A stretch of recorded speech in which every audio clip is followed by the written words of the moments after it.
नमस्कार दोस्तों, success study Baloda YouTube channel में आपका स्वागत है।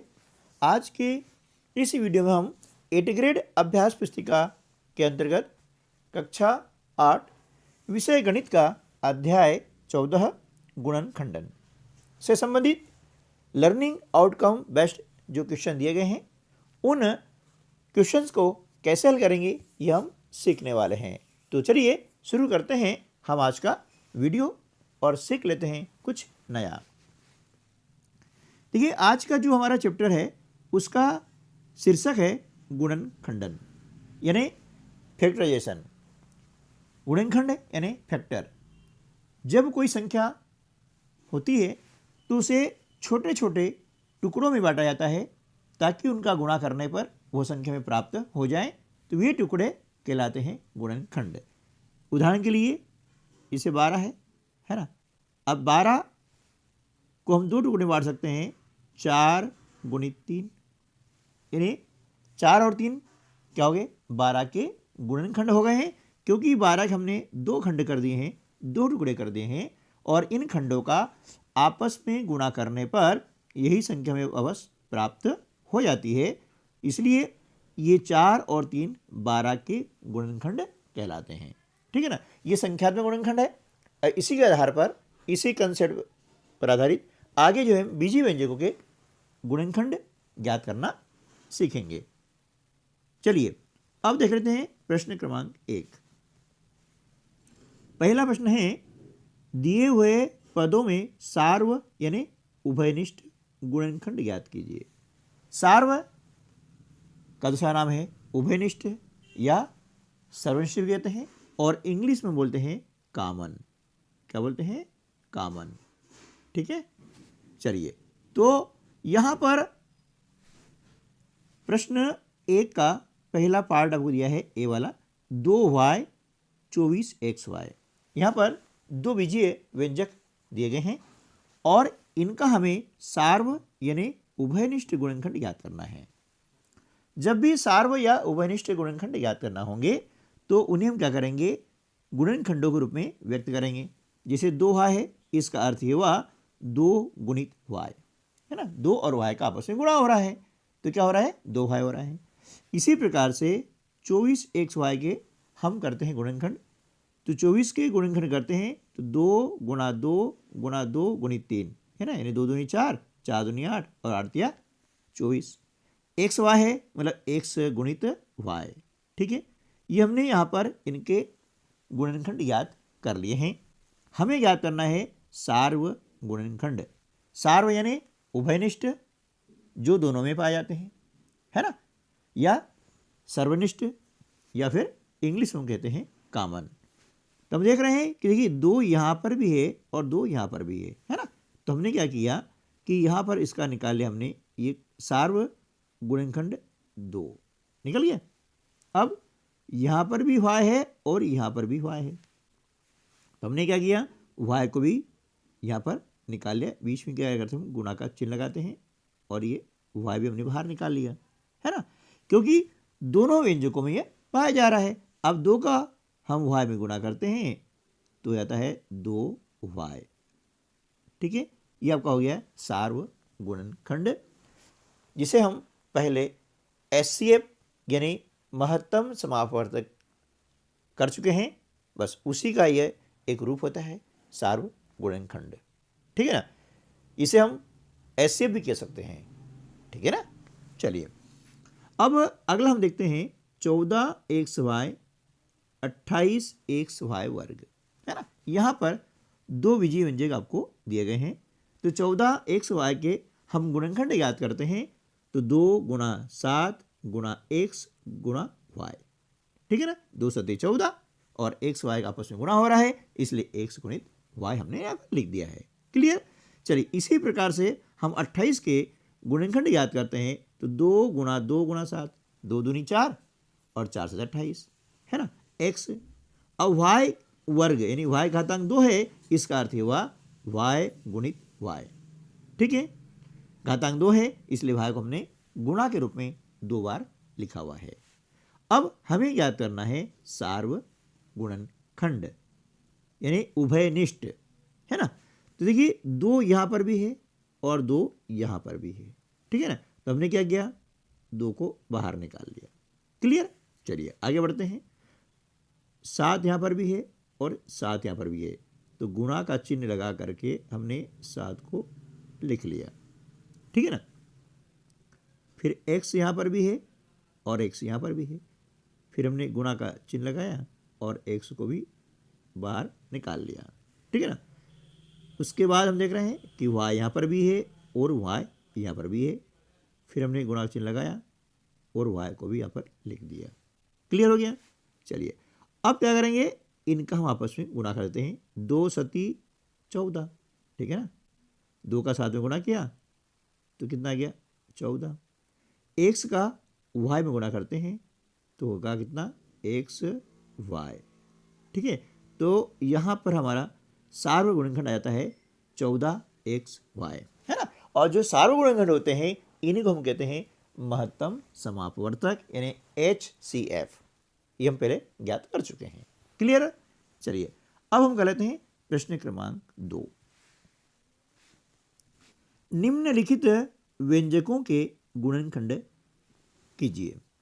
यहाँ पर 2 प्रश्न दिए गए हैं।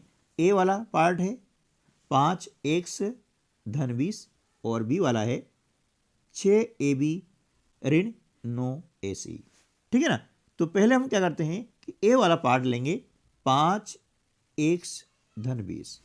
अब देखिए गुणनखंड याद करने के लिए हमें उन, है ना, जो गुणनखंड याद करना है, यानी हमें उसे गुणा के रूप में टुकड़ों में बांटना होगा। तो 5x, इसका मतलब क्या हुआ, 5 गुणा x। अभी हमने समझा, ठीक है ना। और 20 के गुणनखंड हमने याद कर लिए, 2 गुणा 2 गुणा 5, ठीक है ना। 2 दूनी 4 और 4 पंजे 20 हो गए। अब हमें क्या करना है कि इनमें निकालना है कामन। कामन यानी सार्व गुणनखंड, जिसे हम उभयनिष्ठ गुणनखंड भी कहते हैं। तो हम देख रहे हैं कि 5 इस पद में भी है और 5 इस पद में भी है।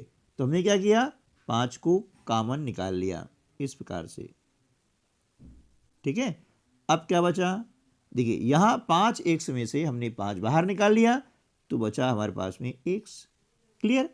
अब प्लस का चिन्ह है, हमने लगा दिया यहाँ पर प्लस का चिन्ह।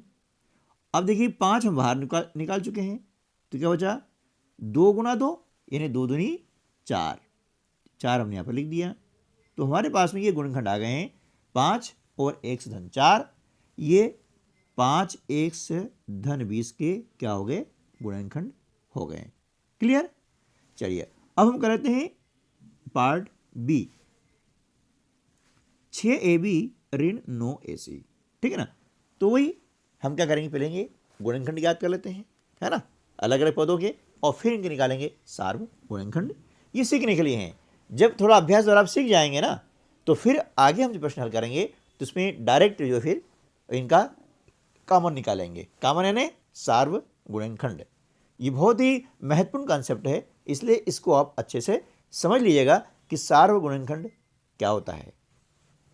तो 6ab के हमने गुणनखंड याद किए हैं, तो 2 गुणा 3 गुणा a गुणा b, है ना। 2 तिया 6, ab यानी a गुणा b हो गया, ठीक है ना।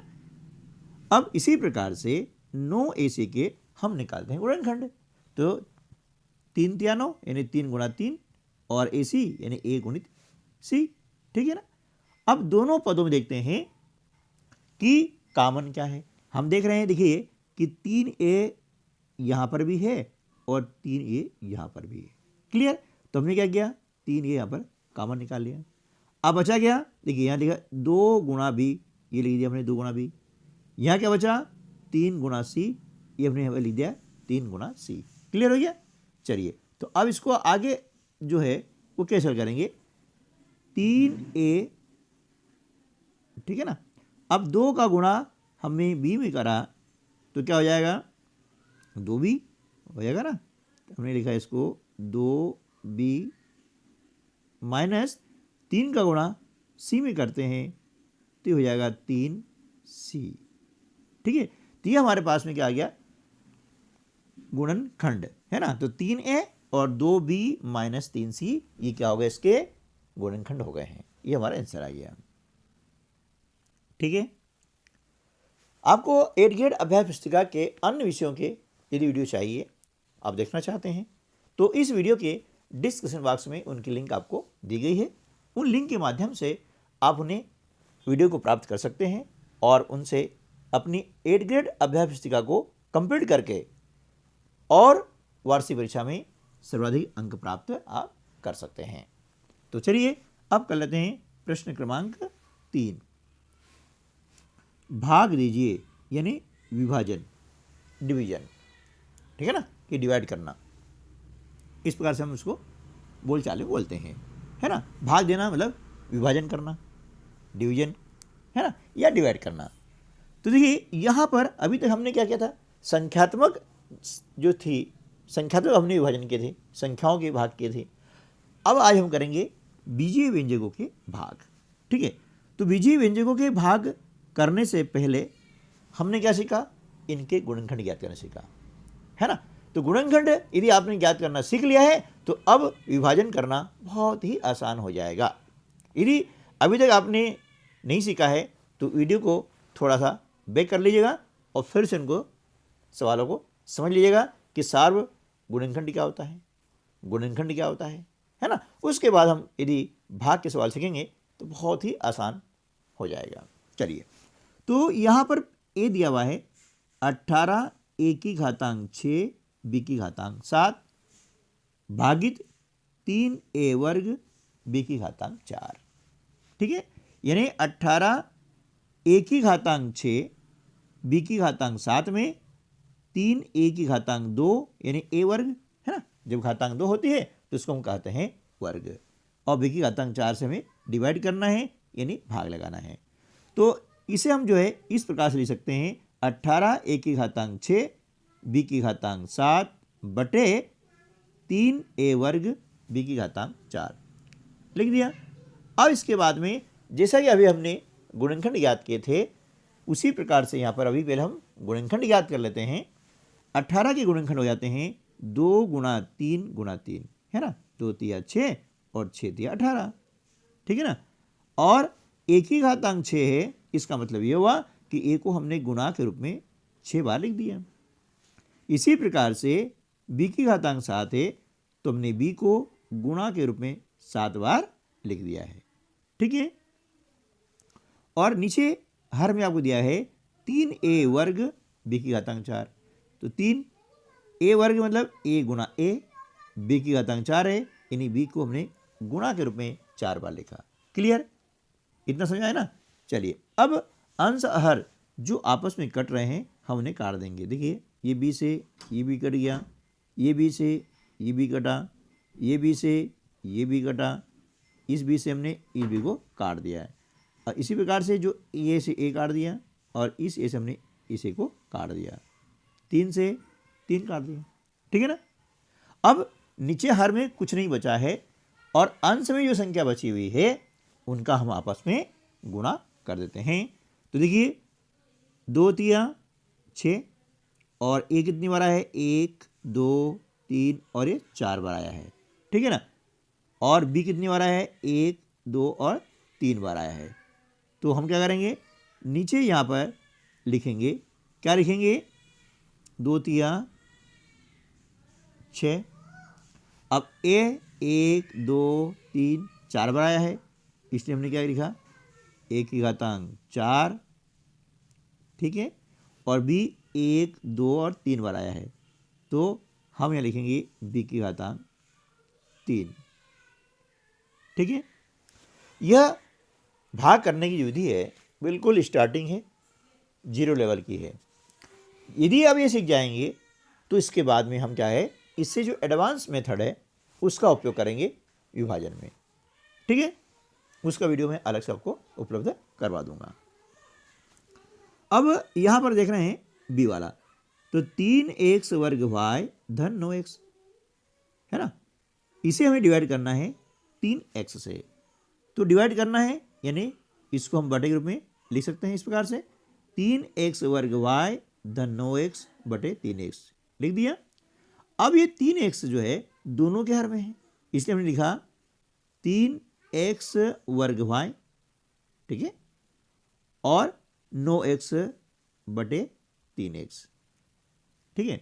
अब यहां पर हम दोनों पदों के इनके कॉमन निकाल के भी प्रश्न को हल कर सकते हैं, ठीक है, जैसे हमने यहां पर किया था, ठीक है ना, वो विधि भी है, ठीक है।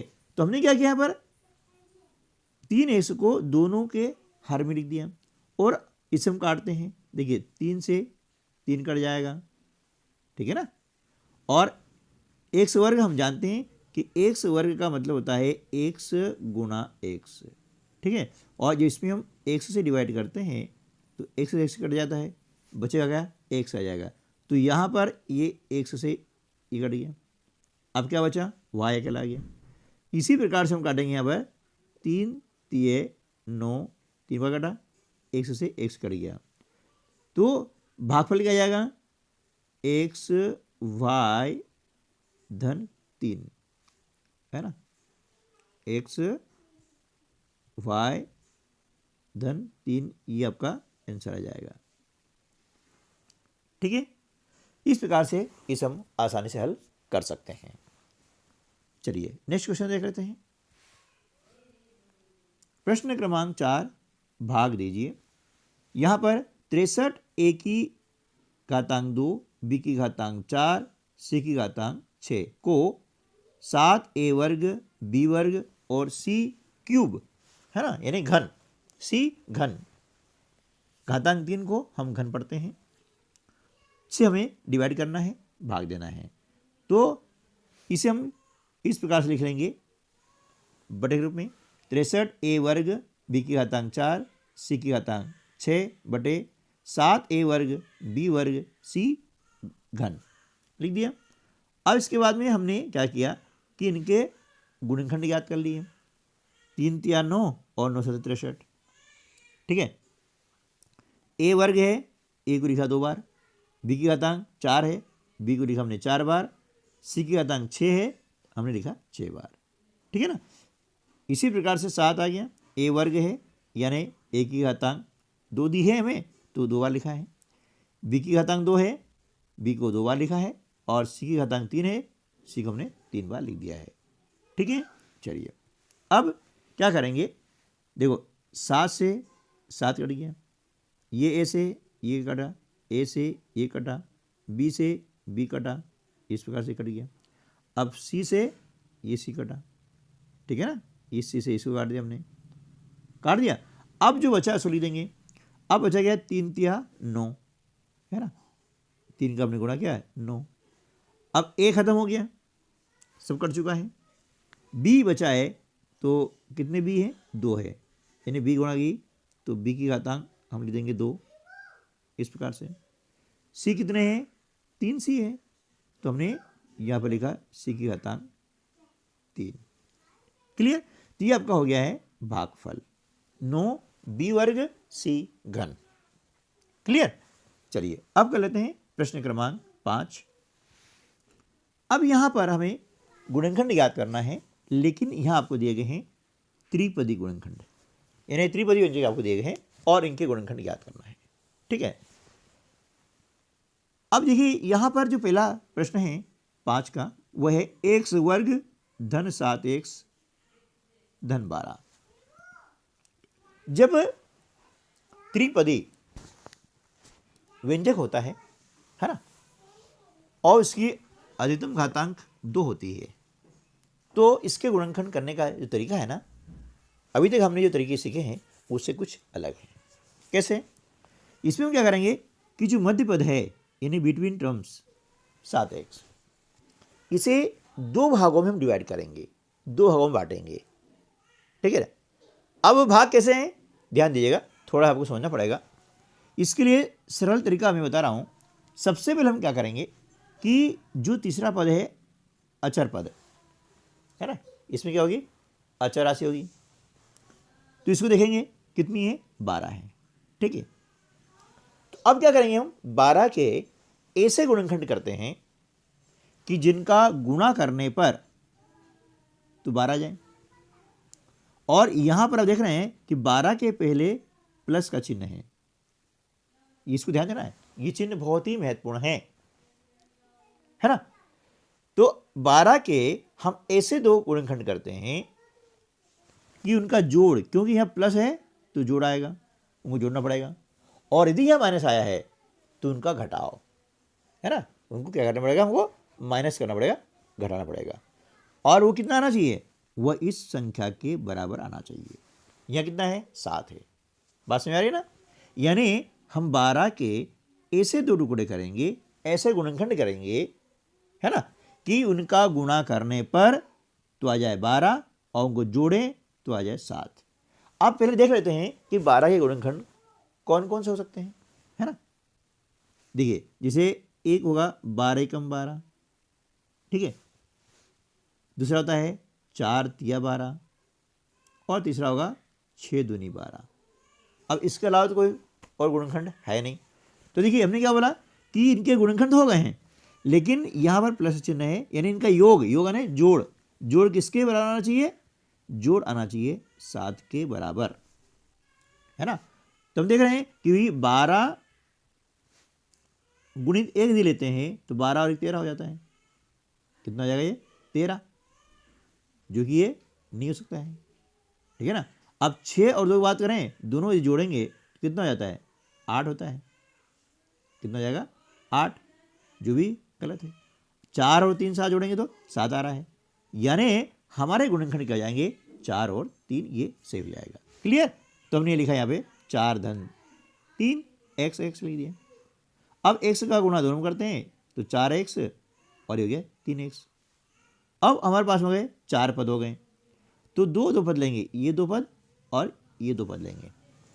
इन दोनों पदों में हम देखेंगे कि कॉमन क्या है, यानी सार्व गुणनखंड ज्ञात करना है, ठीक है ना। मैंने कहा ना कि आप ये सीख जाएंगे तो आगे सवाल हल करने में दिक्कत नहीं आएगी। तो दोनों में कॉमन क्या है, x है, x हमने बाहर निकाल लिया, बचा क्या, x धन 4। क्यों, क्योंकि जो कॉमन निकालते हैं, है ना, उसका क्या करेंगे, इन पदों में भाग लगाते हैं, जैसा भी हमने देखा। अब इसी प्रकार से 3x धन 12 में कॉमन क्या आ जाएगा, 3। कॉमन आने हुई महत्तम समापवर्तक, 3 हमने कॉमन निकाल लिया, 3 एकम 3 और 3 चौके 12, तो क्या हो गया, x धन 4 हो गया। अब यहाँ पर हमारे पास में फिर हो गए 2 पद। आपको जानते ही हैं कि पद धन यार इनके चिन्ह के द्वारा बनते हैं। दोनों में कॉमन क्या है, x धन 4 है ना। देखिए, यहाँ पर भी x धन 4 है और यहाँ पर भी x धन 4 है। तो हमने क्या किया, x धन 4 को कॉमन निकाल लिया, ठीक है। अब बचा गया x धन 3, ये हमने दिया यहाँ पर x धन 3, ये आपके हो गए गुणनखंड। क्लियर। चलिए, अब इसी प्रकार से x वर्ग ऋण 10x धन 25 निकालेंगे। तो 25 के ऐसे गुणनखंड हम ज्ञात करेंगे कि उनका गुणा करने पर तो 25 आ जाए और जोड़ने पर कितना आ जाए, 10 आ जाए, ठीक है। तो हम देख रहे हैं कि 5 और 5 पच्चम 25, ये हमने लिखा है 5 धन 5। अब इस x से गुणा किया 5 में तो 5x, है ना, ये माइनस ये प्लस गुणा करते हैं तो आता है माइनस, हम पहले सीख चुके हैं। और 5 गुणा x हो गया तो 5x आ गया, ठीक है। ये हमने लिख दिया है, 25 आ गया। अब ये 2 पद लिए हमने और ये 2 पद लिए हैं। इन दोनों पदों में कॉमन क्या है, x है, हमने x को बाहर निकाल लिया, बचा गया x ऋण 5, ये लिख दिया। इसी प्रकार से 5x धन 25 में कॉमन क्या है, 5 है, कि 5 का भाग दोनों में जा सकता है, तो ये हमने निकाल लिया, बचा गया x ऋण 5। अब हमारे पास में दोनों पदों में कॉमन क्या है, x ऋण 5 है, तो हमने यहाँ पर लिखा x ऋण 5। अब बचा क्या, बचा है x ऋण 5, तो इसके हो गए गुणनखंड। क्लियर है। चलिए, अब कर लेते हैं प्रश्न क्रमांक 6। 16x वर्ग ऋण 49 के गुणनखंड ज्ञात कीजिए, यानी 49, है ना। तो देखिए, हम देख रहे हैं यहाँ पर कि ये गुणनखंड कुछ अलग प्रकार के हैं, ठीक है ना। यहाँ पर सर्वसमीका का प्रयोग हो रहा है। तो 16x वर्ग ऋण 49। अब देखिए कि यहाँ पर ये जो 16 है किसी का वर्ग है, 49 भी किसी का वर्ग है ना।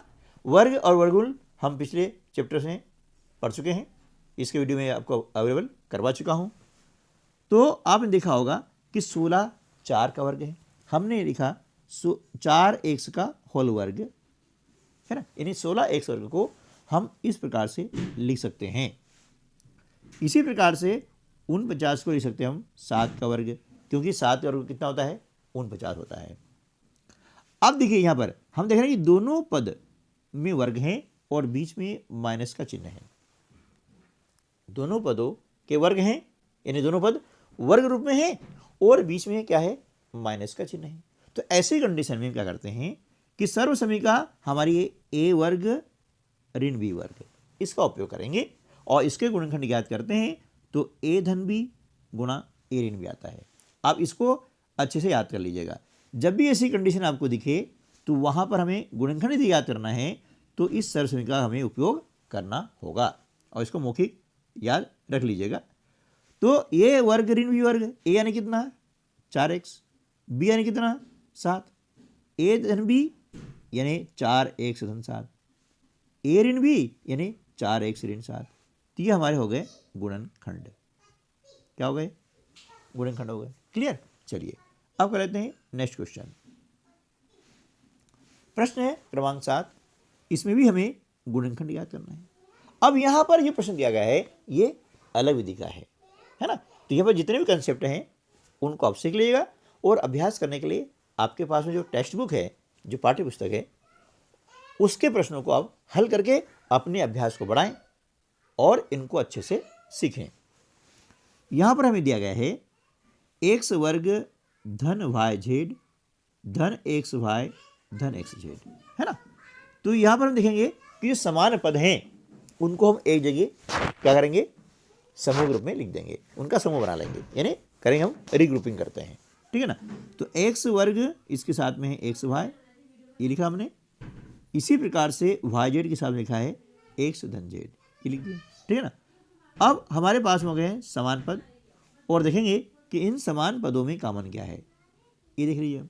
अब दोनों कॉमन क्या है, एक्स है, ये लिखा है एक्स, बचा गया एक्स धन वाई, ये हमने यहाँ लिख दिया। इसी प्रकार से दोनों में कॉमन क्या आ रहा है, जेड आ रहा है, देख लीजिए, ये जेड हमने बाहर निकाला। बचा गया वाई धन एक्स, ये हमने लिख दिया वाई धन एक्स। क्लियर हो गया। चलिए तो अब दोनों में कॉमन क्या है, देखिए एक्स धन वाई या फिर लिखें वाई धन एक्स, दोनों मतलब एक ही होता है। क्यों कि गुणा और योग में, योग मतलब जोड़ में क्रम विनिमय का नियम लागू होता है। यानी वाई धन एक्स लिखें या एक्स धन वाई लिखें, दोनों का मतलब एक ही होता है। क्यों कि 2 में 3 जोड़ें तो भी 5 आएगा, है ना, या 3 में हम 2 जोड़ें तब भी 5 ही आएगा, है ना। इसे हम कहते हैं क्रम विनिमय का नियम, ठीक है ना। तो यहाँ पर हमने देखा कि एक्स धन वाई दोनों में कॉमन है, हमने कॉमन निकाल लिया। बचा क्या एक्स धन जेड, ये लिख दिया एक्स धन जेड, ठीक है। तो ये हमारे हो गए गुणनखंड और ये हमारा गया आंसर, ठीक है। चलिए नेक्स्ट क्वेश्चन कर लेते हैं। प्रश्न क्रमांक 8, गुणनखंड कीजिए, है ना। 8 एक्स की घातांक 3 धन 24 एक्स वर्ग वाई ऋण 32 एक्स वाई वर्ग, ठीक है ना। इसके हमें गुणनखंड ज्ञात करना है। तो सबसे पहले हमें देखना होगा कि यहाँ पर हमें कितने पद दिए गए हैं और किस रूप में दिए गए हैं, ठीक है ना। तो देखिए यहाँ पर देख रहे हैं कि यहाँ पर हमारे पास में 3 पद हैं। तो देखेंगे कि तीनों पदों में कॉमन क्या निकल रहा है, कॉमन यानी उभयनिष्ठ गुणनखंड, सार्व गुणनखंड, याद रखिएगा। अब हम बोलेंगे कॉमन। जब भी कॉमन बोलते हैं इसका मतलब ये होता है कि सार्व गुणनखंड हम निकाल रहे हैं, ठीक है ना। और मैक्सिमम निकाल रहे हैं इसलिए हो जाता है वो महत्तम समापवर्तक, ठीक है ना। चलिए तो यहाँ पर देख रहे हैं कि 8 का भाग सब में जा रहा है, 8 एकम 8, 8 तिया 24, 8 चौके 32, है ना। और एक्स का भाग भी सब में जा रहा है। अब ध्यान रखिएगा कि एक्स यानी क्या हो गई है, चर राशि। जब भी चर राशि का भाग लगाना है तो सबसे ये कॉमन निकालना है, तो सबसे कम घातांक वाली जो चर राशि होगी वह सबका कॉमन होगा, ठीक है, ये आप नियम को याद रखिएगा कि जब भी हमको कॉमन निकालना होता है ना, तो जिस चर राशि की घातांक सबसे कम होती है वह सब में कॉमन होती है। ठीक है, तो यहाँ x देख रहे हैं, इसकी घातांक कुछ नहीं होता, एक है, छोटी है, यहाँ 2 है, यहाँ 3 है, तो x को हमने यहाँ पे कॉमन निकाल लिया। कितना हो गया? 8x।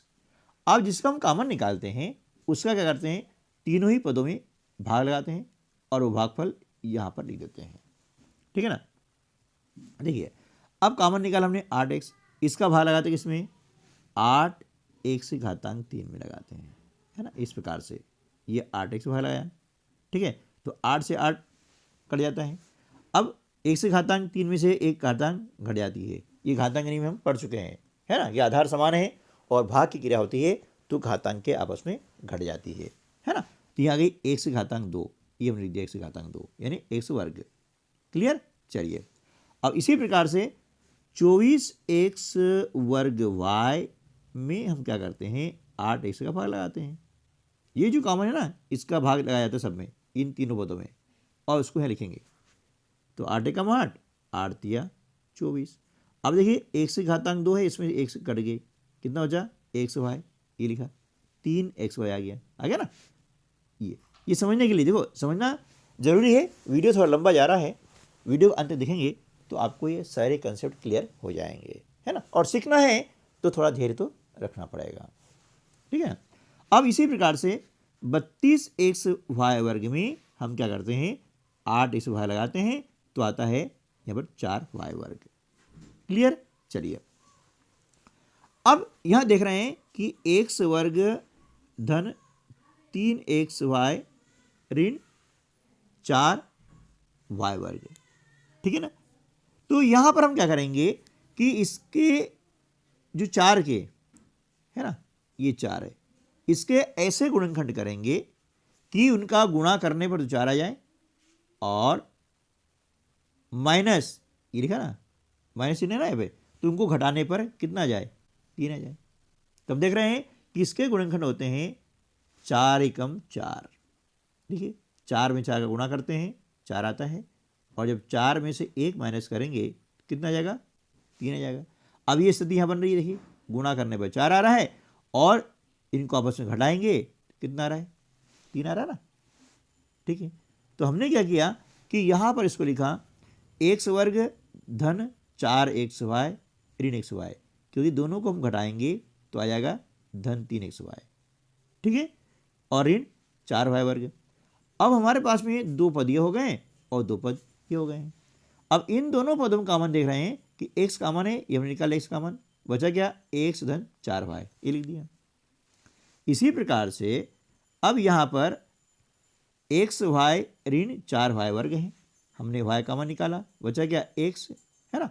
और जब कोष्ठक के पहले ऋण का चिन्ह होता है ना, तो ये बाद वाले चिन्ह से बदल जाते हैं, मतलब ऋण का धन हो जाएगा, धन का ऋण हो जाएगा। y वर्ग में से y निकाल लिया, बचा क्या? y, है ना, तो ये हो गया x धन 4y। अब क्या करेंगे कि x धन 4y दोनों पदों में कॉमन है ना, तो इसको हमने बाहर निकाल लिया, x धन 4y, बचा क्या? x ऋण y, ये हमने लिया x ऋण y।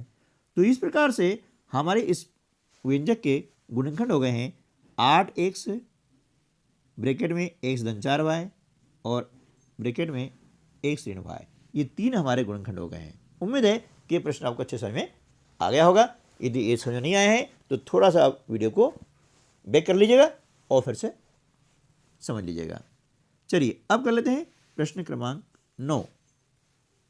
इसमें भी हमें गुणनखंड याद करना है, लेकिन इस प्रश्न में थोड़ा सा अलग है।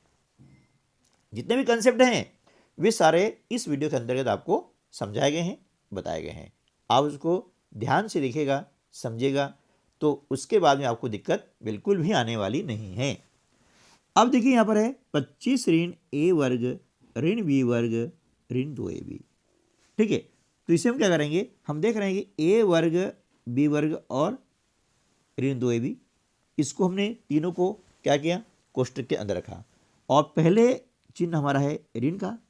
जब कोष्ठक वाले ऋण का चिन्ह आता ना, तो बाद वाले जो भी चिन्ह आते हैं कोष्ठक के अंदर वे बदल जाते हैं। जैसे आप देख रहे हैं ऋण का ये हो गया धन, ये ऋण का, ये हो गया धन। ठीक है, तो हमने यहाँ लिख दिया है ए वर्ग धन बी वर्ग धन 2ab। ठीक है, अब ये स्थिति आती है ना, तो हमें याद रखना चाहिए ए वर्ग धन बी वर्ग धन 2ab, इसका मतलब होता है ए धन बी का होल वर्ग। ये हमारी सरसमीका है, यानी आइडेंटिटीज हमने सीखी हैं, तो इसको याद रख लीजिएगा। तो ए वर्ग धन बी वर्ग धन 2ab, इसको हम लिख सकते हैं ए धन बी का होल वर्ग, है ना, ए धन बी का होल वर्ग। तो हमने क्या किया कि इसके स्थान पर ये लिख दिया। क्लियर? क्यों लिखा? मैंने यहाँ पर आपको बता दिया है कि ये हमारी सरसमीका है, इसलिए लिखा। ठीक है ना, इसको याद कर लेंगे। अब वापस हम देखते हैं कि स्थिति क्या हो गई है, ए वर्ग ऋण बी वर्ग। इस तरह के क्वेश्चन अभी कर चुके अपन, है ना। तो ए वर्ग ऋण बी वर्ग जब हमारी आती है सरसमीका, तो उसके गुणनखंड होते हैं ए धन बी गुणा ए ऋण बी। तो हमने यहाँ पर क्या किया, ए यानी कितना हो गया 5, है ना, और बी का मान ए धन बी हो गया, ये लिख दिया हमने ए धन बी, और ये लिखा ए ऋण बी। तो इस प्रकार से हमारे ये गुणनखंड हो गए हैं कि 5 धन ए बी गुणा कोष्टक में 5 ऋण ए ऋण बी। ये हमारा आंसर आ गया। ठीक है, क्लियर? चलिए अब कर लेते हैं प्रश्न क्रमांक 10। 45 कोष्टक के अंदर है 1 से घातांक 4 ऋण 7 1 से घातांक 3 धन 12 x वर्ग, है ना, को 5x कोष्टक में 1 से ऋण 3 से भाग दीजिए। ठीक है, बहुत बढ़िया प्रश्न है ये। देखिए भाग देना मतलब इसको हमने लिखा बटे में, ठीक है ना। चलिए अब क्या करेंगे, 45 ऑलरेडी यहाँ पर कॉमन दिया हुआ है, लेकिन इसके अलावा हम देख रहे हैं कि ये चर पद है ना, इन चर राशि में से भी कॉमन है। और अभी आपको मैं बताया था कि जिस चर राशि का घातांक सबसे कम होता है वह चर पद, ये चर राशि क्या हो जाएगी, वो कॉमन हो जाएगी। तो हम देख रहे हैं यहाँ पर x वर्ग है ना, सबसे कम घातांक वाला, ये हो गया कॉमन। ठीक है ना, अब कॉमन हो गया है तो क्या करेंगे, घातांक 4 है, 4 में 2 घातांक हटा दी, बची कितनी 2, ये दी x वर्ग हो गया। घातांक कितनी इसकी x की 3 है, 3 में 2 घटाई बची 1, ये लिख दिया हमने 1, घातांक ये लिखते नहीं है। और x वर्ग में x वर्ग भाग लाया तो x वर्ग कट जाता है, बचता कुछ भी नहीं है, ये लिखा हमने 12। क्लियर हो गया? चलिए अब इसके बाद में x वर्ग, है ना, ऋण 7x धन 12 के हम निकालते हैं गुणनखंड। अभी हमने पिछले प्रश्न में निकाले थे, है ना, इसी वीडियो में। ठीक है, तो इसके गुणनखंड हमने निकाले थे, किस प्रकार निकाले थे, अब मैं आपको 60 में सिखाता हूँ, है ना। x वर्ग ऋण 4x ऋण 3x धन 12, ठीक है ना, x कॉमन निकाला, बचा क्या x ऋण 4 ऋण 3, क्या बचा x धन 4।